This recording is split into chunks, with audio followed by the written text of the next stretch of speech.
I, 32 female, am from a small, tight-knit family. There is my family of 4, my parents, my grandmother, my aunt and uncle, their 2 kids and their families.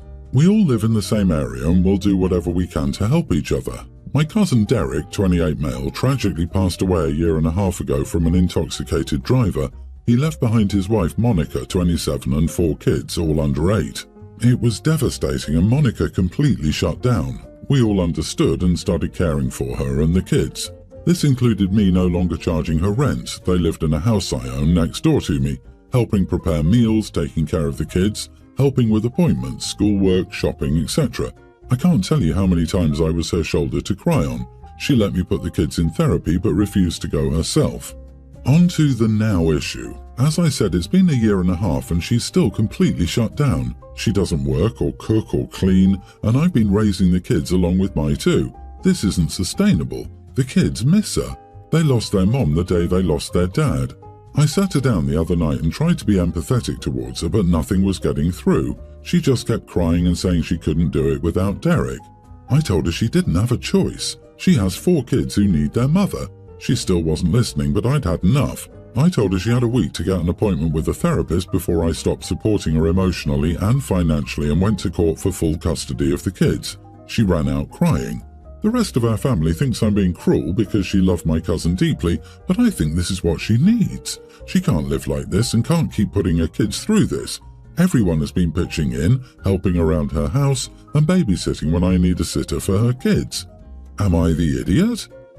Not the idiot. You're right about her needing a therapist and being there for her kids. You've given it a year and a half, and while there is no time limit on grief, she needs a reality check. You've not said anything crazy. Just go and see a therapist at least. You've already tried that and it didn't work. You gave it time, but now's the time for an ultimatum. Her kids need her now. I don't think this even counts as OP trying to put a timeline on Monica's grief. Why does she need a sitter? Does she work? Or does she just live her days crying, leaving you guys to take care of her kids? I get that she lost her husband, but she didn't lose a brain. She should know her kids need her. As cruel as it sounds, she is being selfish. Grieving is necessary, but ultimately it's just self-serving. It won't miraculously bring her husband back. What she's doing is the same as abandonment, and basically shows she cares more about herself than her kids. I mean, what are her plans? Just to be a wreck for the rest of her life and have everyone else support her and take care of her and all her bills and her kids? I mean, it has to end sometime. I hope she gets the help she needs. Otherwise, you do what you have to do to take care of those kids. And I would get her out of your house if you get full custody of those kids, and she can go live with other relatives who can take care of her if they think you're being mean. Yep, and the rest of the family needs to understand how much it's affecting OP and the kids financially. Since it's a tight-knit family and they disagree with your approach, they can all step up, take care of the 4 kids and start paying her rent. I mean, they don't want to be idiots, do they? It's easy to call you an idiot when you do everything. What occurred is very sad, but nearly 2 years later it's not rushing this. Tough love is tough, but this situation is not your fault, and she's not helping but sticking her head in the sand. Good luck to you and the children, and ultimately your sister-in-law.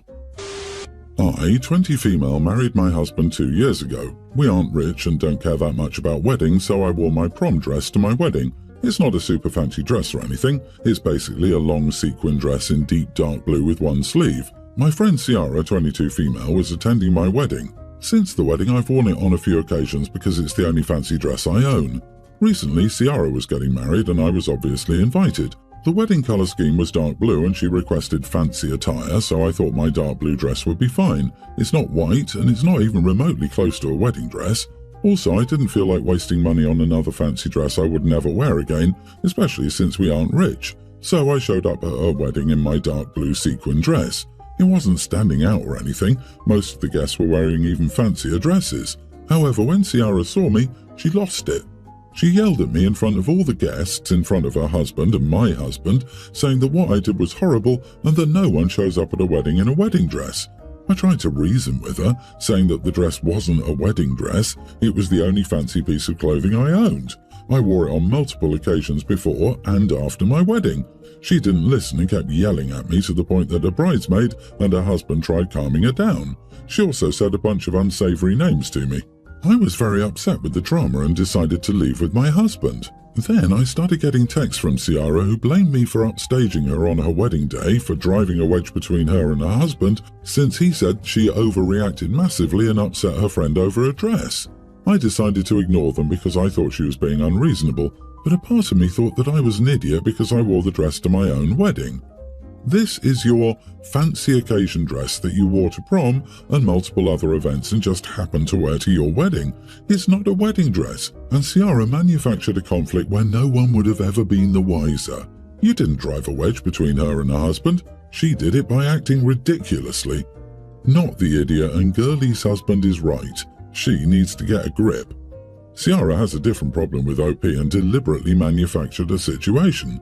She specifically picked dark blue and fancy. She knew OP wore that dress multiple times. I would think there was a close to zero chance that she thought OP would go out and get a different dress. I think Ciara is a drama llama. Yep, it's a setup. The fact that the groom stuck up for OP makes me think the bride is jealous. This has come up before between them and she wanted to embarrass OP at her wedding. I suspect she lost you as a friend and her husband is likely to lawyer up soon. She sounds like she'd be a nightmare to live with. Take comfort in knowing that she ruined her own wedding. The only thing anyone's going to remember about her blue-themed wedding forever is that she had a gigantic meltdown over a blue dress and acted like an idiot. That's on her. I'm so curious to know what the other guests were thinking as they watched a yellow OP for wearing a blue dress to a wedding with blue as the colour theme, LOL. That must have looked unhinged to them. I'd be so confused if I saw a bride screaming at a guest for following the requested dress code. Block Ciara's number and get that lunatic out of your life. I'm 35 male and medical doctor working as an internal medicine hospitalist at a major hospital. Recently, I was on a long-haul international flight. Usually I sleep on flights, but this was during my waking hours, so I decided to spend my time enjoying the in-flight entertainment and free drinks. I'd already been drinking even before the flight while in the lounge. I wasn't slurring or excessively intoxicated, but I was feeling a solid buzz. Usually I don't chat with my co-passengers, I just sleep or do my own thing. On this flight, the configuration of the business class cabin was such that the passengers in the middle row were practically just beside each other. There was just a small barrier separating me and my co-passenger, female mid-30s, that could be raised, but it still didn't do that much to separate us. She started up a conversation, and being a little intoxicated, I was also feeling chatty. When she asked what I do, I mentioned I'm a doctor and I work at such and such hospital. After some more small talk, we both started doing our own thing. I was trying to watch my movie and enjoy my drinks when an announcement was made asking if there was a doctor on the flight. Normally, I would present myself to the cabin crew and help out, but after several hours of on-flight boozing, I was pretty intoxicated. I wasn't able to think clearly and probably would have done more harm than good in such a situation. I didn't react to the announcement at all. I continued watching my movie and drinking my drink. My co-passenger tapped me and said that they just announced they needed a doctor. I replied that someone else would help or they would get instructions from the medical team on the ground. She tried convincing me to help, but I refused. She then said I was an unbelievable idiot and that if the passenger died, it was my fault. I said, "Listen, lady, just because I'm a doctor doesn't mean I'm on call 24/7 to provide medical care on demand. I work when I'm at the hospital. Outside, I'm just like everyone else and I'm entitled to drink and relax." She had a disgusted look on her face but didn't talk to me after that. I didn't want to engage with her either. I'm not sure what happened to the passenger who needed medical assistance, but since I didn't hear any more announcements, I assumed all was well. While exiting the aircraft, this lady called me an idiot again. In my mind, I'm very clear that since I was intoxicated, I couldn't provide medical assistance. I was drinking on my own time, and there was no expectation that I would need to be sober.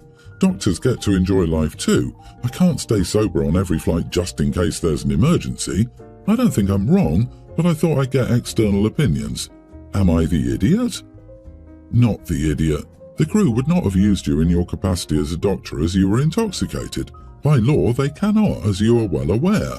They would have gotten assistance from another sober doctor on board and the ground medical team. Your fellow passenger is an idiot for saying those things to you. Hopefully, after the flight, she learned that it couldn't have helped because you were drinking. You are the idiot for your unnecessarily rude attitude. A simple, "I'm too intoxicated" would have sufficed. Why did you not just tell your co-passenger that? How you describe it, you appeared not to want to help, which comes across as cold and callous. In her situation, I would have thought you a huge idiot and you really did nothing to let you know you weren't. Disagree. I don't get why OP would owe anyone an explanation for not intervening.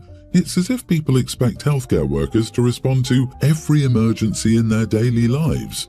They're regular people too. You could have done more damage by being intoxicated and trying to play the hero than just keeping quiet. You were right not to volunteer. I'm a female teen and my birthday is in 3 days. I was a twin. My brother died hours after birth. He was 5 minutes older than me. I was told my mother went into a deep depression, but with help got better over time. I've watched videos of my birthdays from 1 to 6 years old, and I started sharing my birthday with my brother on my first birthday. There's always that 5 minutes of remembrance in honor of him, and instead of having one candle on my cake, there will be an extra or extras for him. For example, if I was 1 year old, there would be one for him, or if I was 2, they would add another 2, and so on. As a kid, I didn't really understand or mind because I got to blow out extra candles. When I was 8, I did question it, and they told me it was in remembrance of my brother since we shared the same birthday. This carried on until my last birthday, when I didn't get to celebrate because I ended up in the hospital. My grandpa showed up at the hospital while I was recovering with a gift and wished me and only me a happy birthday. After he left, I realized that I loved that he only acknowledged me. I realized I didn't want to keep sharing my birthday with my brother, but then I felt guilty. I did try to speak to my parents about me. It was just me celebrating my birthday this year, but I was brushed off. Now we come to what happened 4 days ago. My grandpa, who's the official cake maker in my family, asked what type of cake I wanted. I told him and added firmly that I only wanted the number of candles for me. My parents were in the next room, and they immediately came in demanding to know what I was doing. I should have known that the other candles were for my brother, and I ended up crying and told them that he wasn't even here and I was. I can't remember everything that was said, but there was a lot of shouting between my parents and me, and Grandpa and I were told that I was selfish and needed to stop being self-centered. Grandpa left with me. I've been at his house since the big fight. I've been crying a lot and Grandpa has been here for me, but I feel so guilty and need to ask, am I the idiot? Oh honey, no, not the idiot. You are not the one who's being selfish here. Your parents absolutely are, and this is not healthy. Your parents need to find another way to grieve their lost child. Your birthday should be your celebration, not their occasion to memorialize their grief. They need to be able to celebrate you, their living child, and find another way to memorialize your brother in a different way. Yes, my friends lost one of their twins at birth. The living child gets a normal birthday celebration. Mom and Dad blow out a candle on a cupcake for the child they lost at night after they put their little one to bed. I hope OP quotes this. They can celebrate OP and do what they feel they need to mourn their loss, but it does not need to be at the same time. What will they do at your graduation? Your wedding? They need therapy, and I'm glad your grandfather has given you a safe space. The parents need a wake-up call because this behavior is going to lead to both of their twins being dead to them. One physically, one no contact by choice. This happened last week, but I still feel very weird about it. I, 40 male, have a teen daughter, Lucy, who has a friend, Brit, teen female. Brit has been friends with Lucy for years and has been to our house countless times, but recently she's been starting to act out in different ways. She used to be such a nice girl, but she can be quite sarcastic and mean these days. We recently got a new carpet in our house, and my wife made a rule that no one can wear shoes in the house. Brit came over last week, and as she was coming in, I asked her to take off her shoes. She answered by saying, "Why, do you have a thing for feet or something?" Which I just thought was a bizarre and inappropriate response. And also, I don't, but even if I did, what would that have to do with anything? I said no, it's just that we got this new carpet and we didn't want it to get dirty. I thought I heard her say your dad is so weird as they were going up the stairs. Later, when they came down for some food, Brit was wearing some bright pink socks that I assume were Lucy's, as she wasn't wearing any socks when she went upstairs. They caught my eye and she saw me glance down at them and she said to Lucy, "See, I knew I should cover them up." Which, to be fair, Lucy replied something like, "Oh crap up, Brit, stop being dramatic." Anyway, I was feeling uncomfortable, so I just said, "Brit, please can you go home now?" She just laughed and said I'm going soon anyway, and I said, "No, I want you to leave now, please." She got her stuff and left. After that, Lucy was mad at me. She said that Brit was only joking and I completely overreacted. My wife also said that she disagreed with the way I handled it. It all just felt off to me, though. I don't know if I should just laugh it off or not. Brit's kind of rude to everyone these days. She called my other daughter, 18, a pick-me girl a few weeks ago. I had to Google what it meant. Not the idiot. You asked her to leave politely after she made inappropriate comments to you in your own home. It would be mean if you forbid her from coming over again, but the comments were uncomfortable to you. Don't take them to heart either. She's 16 and probably trying to show off in front of your daughter for whatever reason. However, maybe you had done something to make her uncomfortable before this moment, since you did say she's been more sarcastic and mean around you. Google edgelord because that's what Brit is, or edge lady, I guess. Some kids get their kicks out of being offensive. They feel powerful when they make other people emotional and think they've achieved something if they get people to lose control of their emotions. You should probably talk to your daughter about the type of people who enjoy being provocative and antagonistic. Explain that to your daughter so that she's prepared when Brit starts saying hurtful things and it's time to leave. Here's the problem. You do not need a teenager coming to your house repeatedly joking about you supposedly taking an intimate interest in them. This is not a problem that your wife and daughter have to face. So you are the only one who can advocate for yourself by asserting the seriousness of the issue.